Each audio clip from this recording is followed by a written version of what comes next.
Bike চালানোর সময় যদি হুট করে আপনার সামনে কোনো বাচ্চা চলে আসে, তাহলে সম্ভব হলে ব্রেক করবেন। আর যদি ব্রেক করার সময়টুকু না পান, তাহলে চেষ্টা করবেন বাচ্চার পিছন দিক দিয়ে চলে যেতে।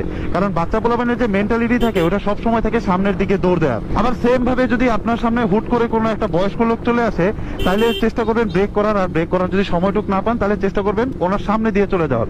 কারণ বয়স্ক লোকদের মেন্টালিটি থাকে হচ্ছে সবসময় পিছন দিকে চলে যাওয়ার বা এক জায়গায় থেমে যাওয়ার। সেম ভাবে যদি আপনি বাইক চালানোর সময় আপনার সামনে কোনো মধ্যবয়স্ক পুরুষ বা কোনো ছেলে মানুষ চলে আসে, তাহলে চেষ্টা করবেন ব্রেক করার। আর যদি সেটা নাও পারেন, তাহলে চেষ্টা করবেন জাস্ট স্লো করার। কারণ স্লো করলে সে ওইটুক সময় পেয়ে যাবে, সামনে পিছিয়ে ডাইনে বামে যেভাবে হোক সে কাটায় গুটা বের হয়ে যাবে। কারণ ছেলে মানুষের ওই এক্সপিরিয়েন্সটা থাকে। বা যদি মনে করেন আপনার সামনে কোনো মেয়ে মানুষ চলে আসে, তাইলে ভাই ওটারে ইমিডিয়েটলি ব্রেক করেন এবং ওই জায়গায় ব্রেক করেন। কারণ মেয়ে মানুষের সামনে আপনি বাইক নিয়ে আসলে আপনি সামনে যান, পিছনে যান, ব্রেক না করলে আপনি যেইভাবেই যান, ও প্রথমে ডাইনে যাবে, তারপর বামে যাবে, পারলে উপরে যাবে, নাহলে নিচে যাবে, এরপরে ওই জায়গায় দাঁড়ায় থাকবে।